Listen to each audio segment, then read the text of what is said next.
Welcome to the Deep Dive, your shortcut to mastering complex foundational knowledge. Today, we're really tackling a cornerstone topic, information systems auditing? We are. And we're using what's essentially the blueprint for key parts of the CISA official review manual, the 28th edition. This isn't just about passing a test. It's the real foundation, the philosophy, and the procedures for what an IS auditor actually does day to day. Right, so if you're gearing up for the CISA certification, or honestly, if you just need to be incredibly well-versed when topics like IT governance, risk, and compliance pop up in meetings, then this deep dive is definitely for you. We're pulling out the core ideas that shape the entire job. Exactly. Our mission here is to walk you, the learner, through the manual's big picture view, and then critically dive into that first key stage. Chapter 1, Part A, which is all about planning. Think of us as instructors, breaking down these sometimes complex standards and strategies that make sure systems are safe, controlled, and, importantly, providing actual business value. Yeah, starting right at square one, defining the guide itself, what the certification is really aiming for, because that ultimately shapes how an auditor approaches their work. Okay, so let's unpack that context first. We're looking at this CISA official review manual. It's meant to help people prepare. But, in today's world with information everywhere, what does the manual itself say about its purpose and, maybe more telling, its limits? That's actually one of the most interesting things right up front. The manual is, well, refreshingly honest. It clearly states that while it's designed to help candidates, it is absolutely not the single source for everything you need to know or all the experience required for the exam. That's a pretty big disclaimer. Why frame it that way, do you think? Well, it really speaks to how dynamic and huge this field is. Sleece auditing touches, everything from old legacy banking mainframes to brand new AI systems.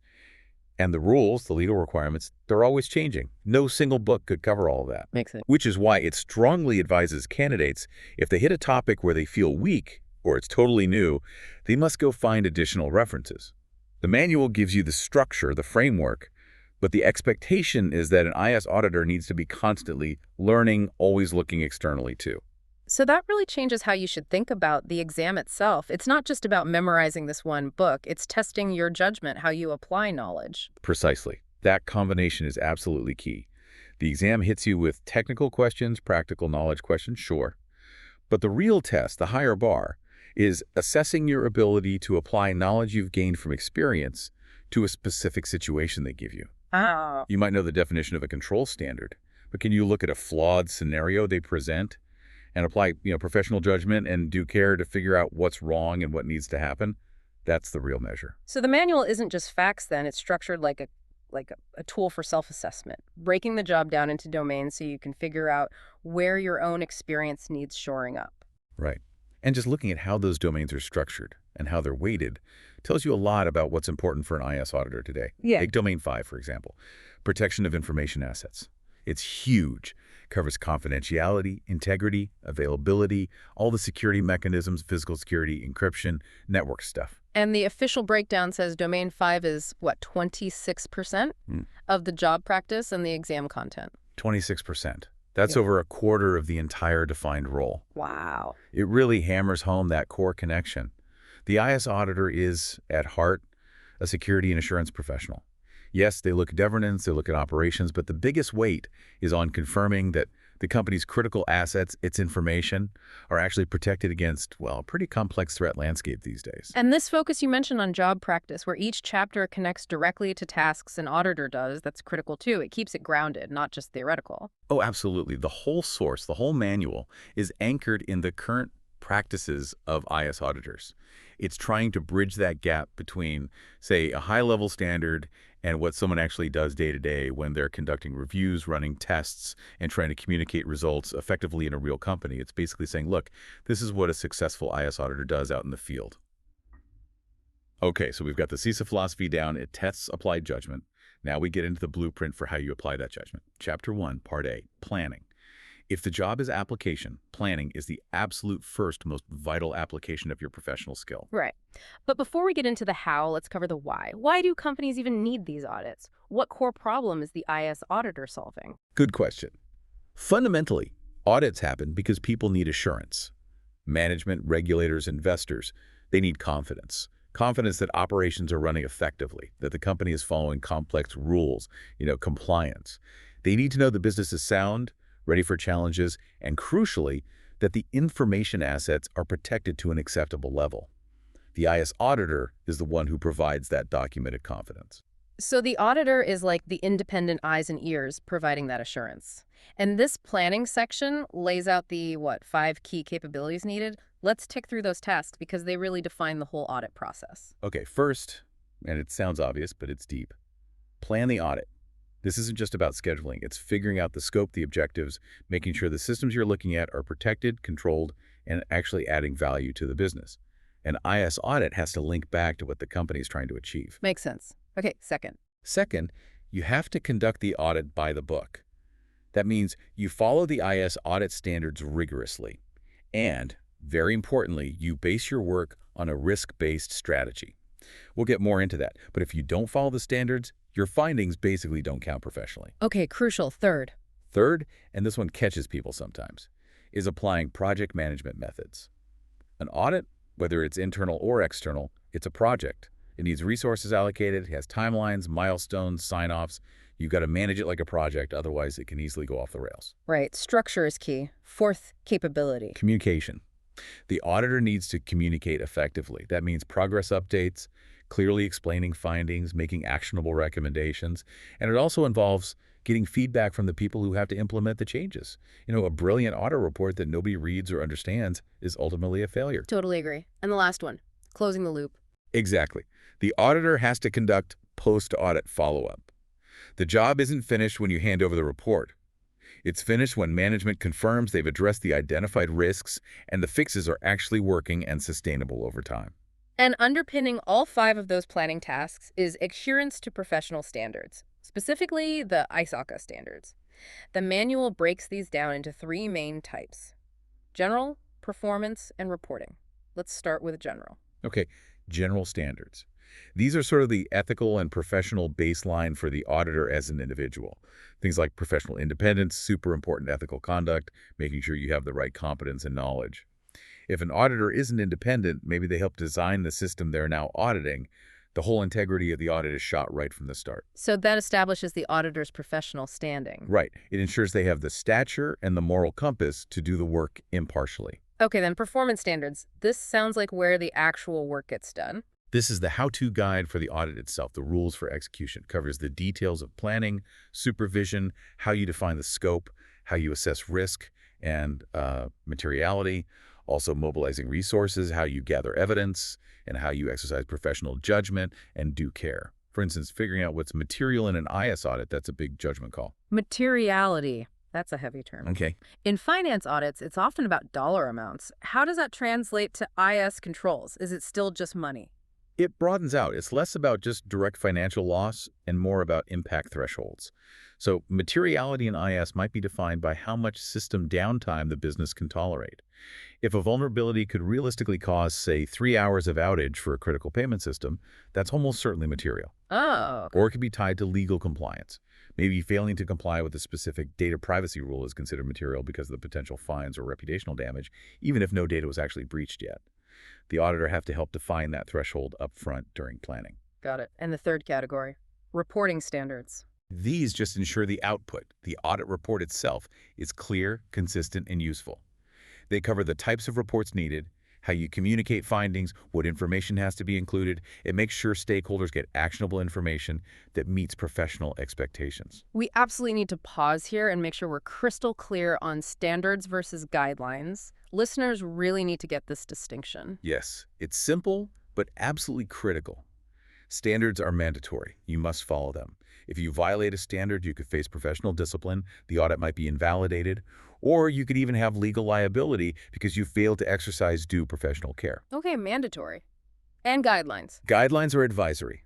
They provide guidance, best practices on how you can comply with the mandatory standards. Think of them as recommended paths to doing high-quality work. An auditor might deviate from a guideline if there's a really good reason in a specific situation, but only as long as they still meet the overarching mandatory standard. Okay, that's clear. Now, here's a situation that highlights how tricky those performance standards can get. Relying on other experts, areas like digital forensics or maybe niche privacy law. The IS auditor can't know everything. They often need specialist help. The manual warns about this, right? It does, yes. Yeah. This falls under Standard 1204, Performance and Supervision, and there's a specific guideline, 2206, on using the work of other experts. The key thing is, you can't just take their report and staple it to yours. You can't outsource the responsibility. The IS auditor still has to exercise due professional care when accepting that expert's work. Wait, if the expert is certified, they have a good reputation, why does the IS auditor basically have to recheck their work? Seems redundant. Because the IS auditor is the one ultimately signing off on the overall assurance given to the client or management. If that external expert messed up, it's still the IS auditor's name on the final report, and they carry the can professionally. So the auditor must have a solid process for reviewing and monitoring the expert's contribution. Okay, so what does that review actually involve? What are they checking? Several things. First, you review their documentation. Was the work planned properly? Was it supervised? Is there good documentation? Second, you confirm they stuck to the agreed-upon scope. Did they actually examine what you asked them to examine? Third, you need to identify any major assumptions the expert made. Because if those assumptions turn out to be wrong, their conclusions might be invalid. And fourth, you need to make sure their findings and conclusions were formally reviewed and approved by management, usually documented in the engagement letter or through ongoing monitoring. It's about checking the expert's process and the basis for their conclusions, not necessarily rerunning all their tests yourself. Okay, so professional standards are the foundation. Then comes the next big layer of constraint, the legal environment. Moving past the professional rules, we hit these non-negotiable legal requirements that really shape the audit. Absolutely. Legal compliance is just paramount. It acts like a boundary around the whole audit. The manual actually tells the auditor to think about legal requirements in two main buckets, affecting both how the audit is done and what the auditee needs to do. So the first bucket is laws applying directly to the audit itself. Exactly. This is about the auditor's rights and responsibilities while doing the work.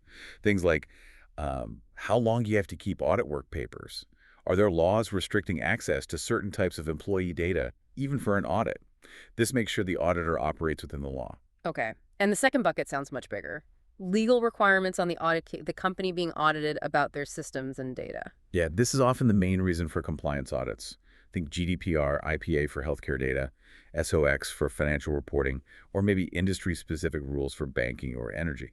But it's not just the big data laws. It could even include things like workplace ergonomic rules if those impact how IT systems are set up or used by employees. So the auditor needs to understand this whole legal landscape. They have to, because it fundamentally defines the audit scope and objectives.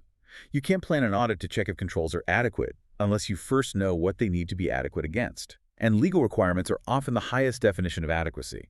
Any system failure that leads to breaking a law is almost automatically a high-priority risk. Right. Once you understand those legal boundaries, the next step is the core strategy for figuring out what to focus on, the risk-based audit approach. Why risk-based? Why can't auditors just, check every single control every year, make sure everything's perfect? Well, simply put, resources, time, money, people.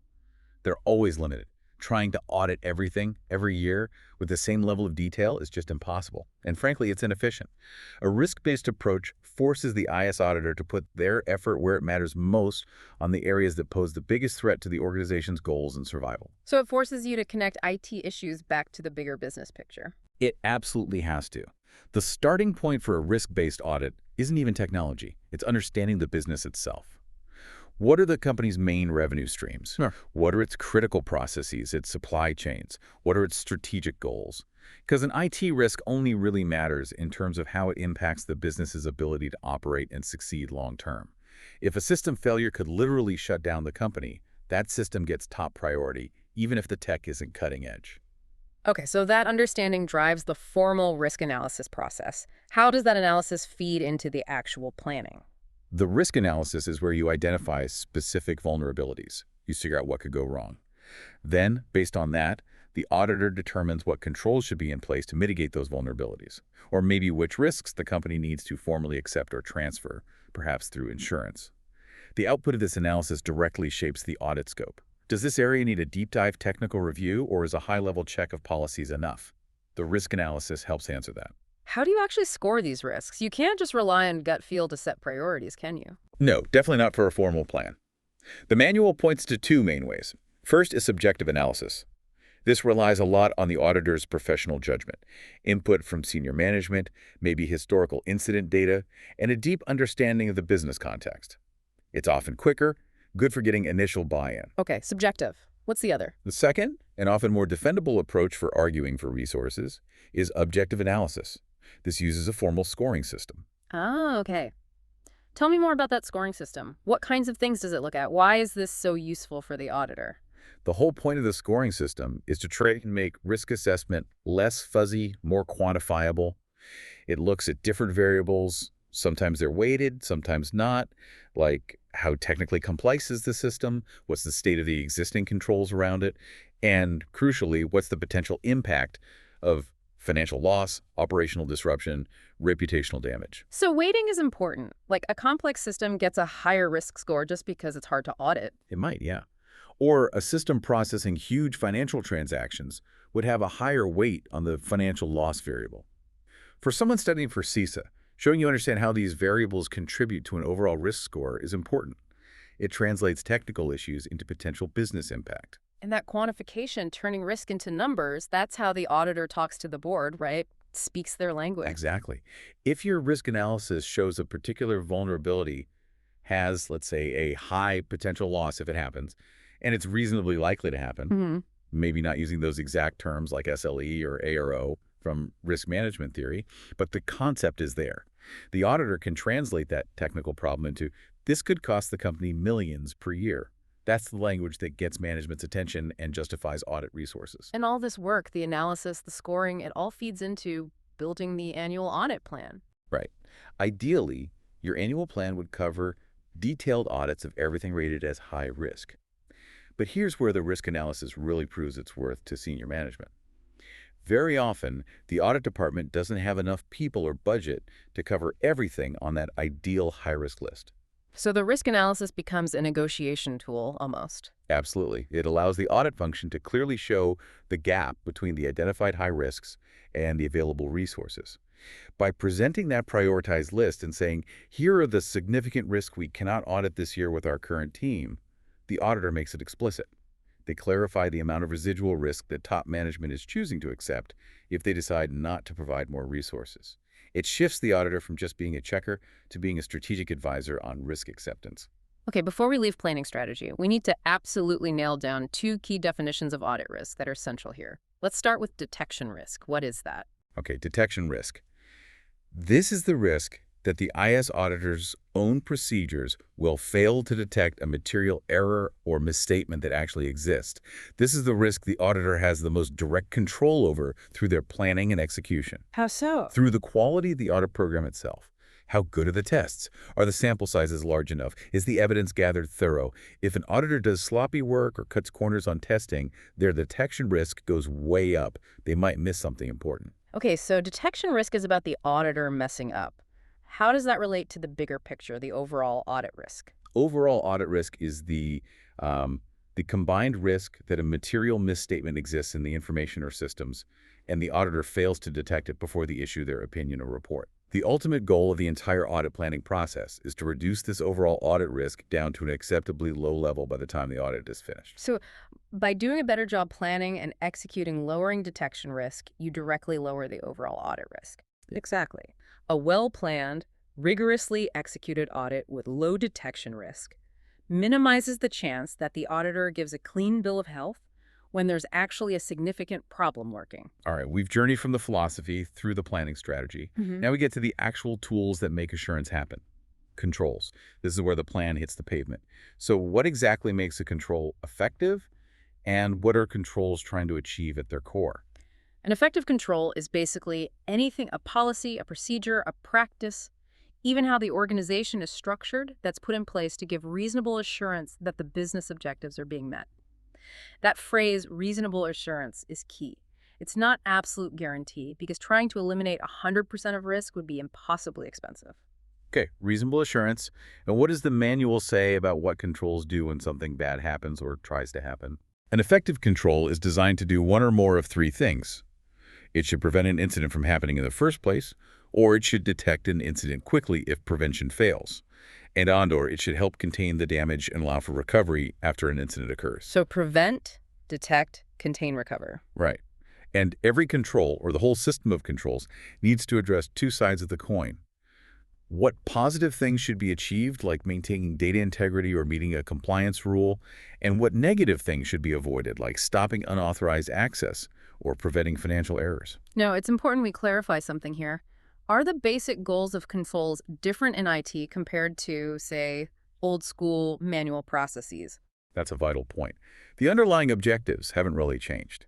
The goal of, say, safeguarding assets or ensuring data is accurate that's been around forever. What's different, drastically different, is how those controls are implemented in an IS environment. You're dealing with automation, complex software logic, specific access rules, encryption. It's the implementation method that's unique, and that's what the IS auditor spends most of their time scrutinizing. Okay, to help make sense of this world of controls, the manual groups them into general control methods. These are the ones that apply broadly across the whole IT environment, not just to one specific application. First up are managerial controls. These are sometimes called administrative controls. They feel kind of like the governance layer, the policies and procedures. That's a good way to put it. They are the oversight mechanisms, the documented procedures, how things are supposed to operate from a management perspective. Examples would be having formal written policies for things like acceptable use of IT, having proper accounting controls like reconciling accounts, requiring specific employee training, setting schedules for compliance reporting, having clear organizational charts showing who reports to whom. It's the non-technical structure that guides how people should behave and how processes should run. Okay, makes sense. Then the second category is technical controls or logical controls. This is probably what most people think of first when they hear IT security. Yeah, these are the controls that are built into the technology itself, the hardware, the software, the devices. Things like firewall rule sets, intrusion detection systems, strong passwords, or multi-factor authentication, encryption algorithms. Hmm. That all falls here. And this is a critical link the manual emphasizes, technical controls are only effective if the proper managerial controls are in place to support them.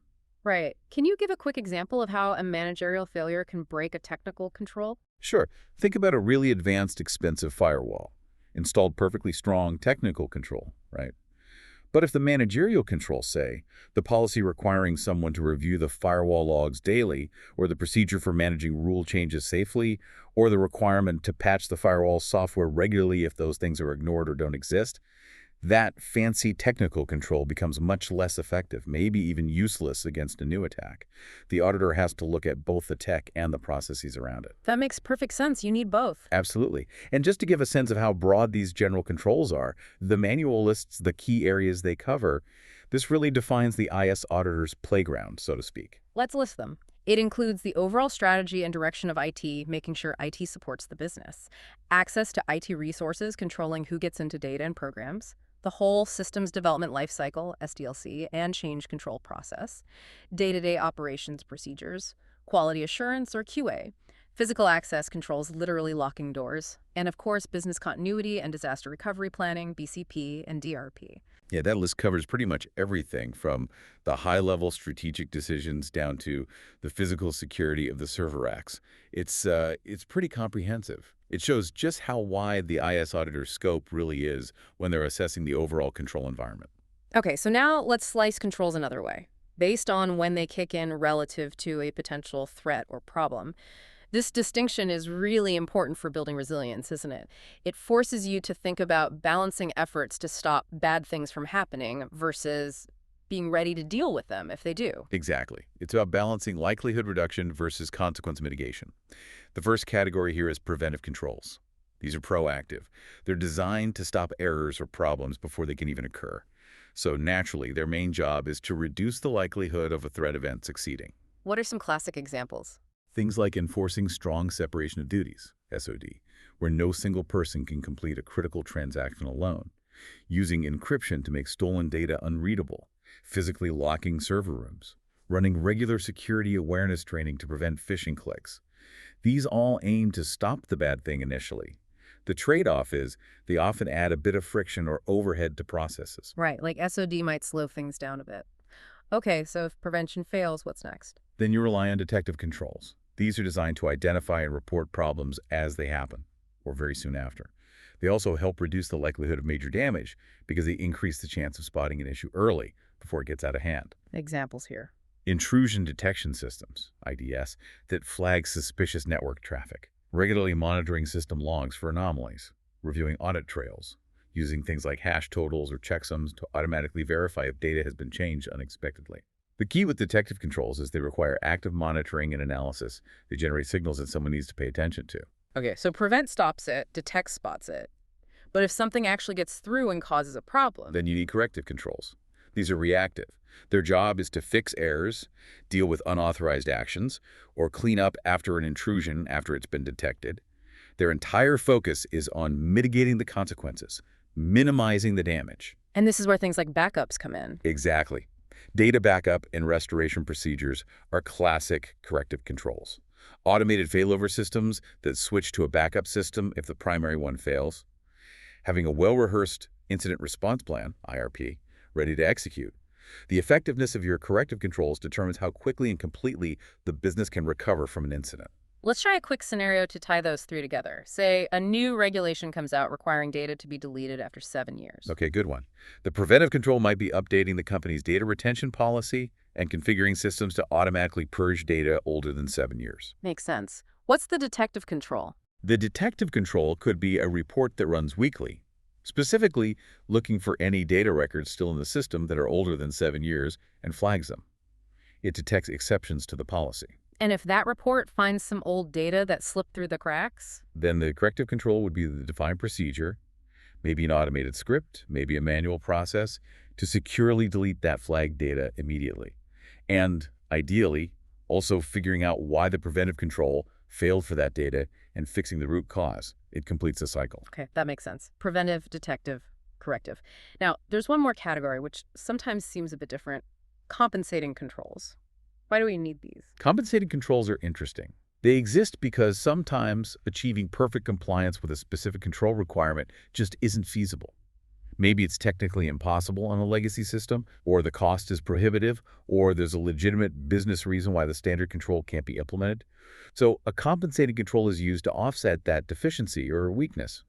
It provides an alternative way to reduce the risk. So it doesn't actually fix the underlying weakness, it just builds a different kind of protection around it. Can you give that specific example the manual uses? Yeah, the classic one is, imagine you have an old but still critical system that for whatever reason doesn't support individual user logins.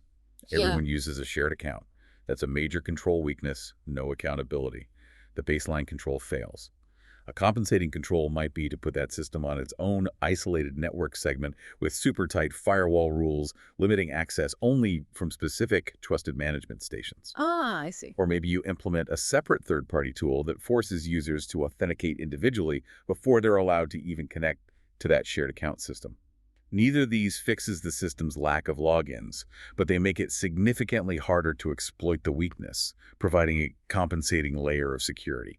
They mitigate the risk when fixing the root cause isn't practical. Okay, that's a great explanation. So the big takeaway from this section on control types, looking at figure 1.8 in the manual, is that you need a mix, right? Absolutely. No single type of control is enough. The IS auditor is looking at the whole picture. Is there a good balance? Are there strong preventive controls to reduce the likelihood of bad things? Are there effective detective controls to spot them quickly if they happen? And are there robust corrective controls to minimize the consequences? Plus, are compensating controls used appropriately where needed? A mature, resilient security posture relies on that layered mix. Hashtag tag outro. So wrapping up this first deep dive into the CISA planning foundations, what does it all mean for you, the learner?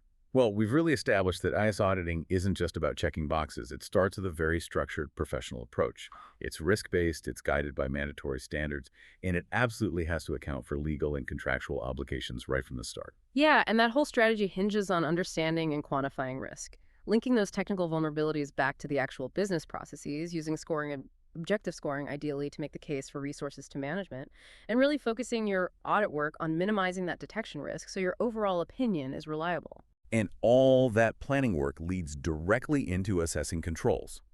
We now see controls aren't just tech tools. They're this whole ecosystem of policies, practices, technology, all designed to give that reasonable assurance we talked about. And we can categorize them by when they act, preventing, detecting, correcting, and also recognizing that crucial role of compensating controls when the ideal fix just isn't feasible. It really is a system built for balance, trying to manage risk under real-world pressures. But thinking about that balance, here's a final thought for you to chew on as you continue studying. Imagine an organization invests heavily, millions maybe, in top-of-the-line preventive controls, amazing encryption, cutting-edge access management. They reduce the likelihood of a breach by, say, 99%. Fantastic. But they completely neglect their corrective controls. Maybe their disaster recovery plan exists on paper but has literally never been tested. How high does management's overall audit risk actually remain, even with those great preventive measures? Right. Think about that trade-off. You've maybe spent a fortune reducing the chance of the fire starting, but if it does start, you have no working fire extinguisher or evacuation plan. Yeah. Assessing that balance between preventing the likelihood and mitigating the consequences. That's the ongoing challenge and really the core responsibility of the IS auditor. That's our deep dive into the planning foundations of IS auditing based on the CISA manual. We definitely encourage you to dig deeper into these concepts in your own studies and preparation.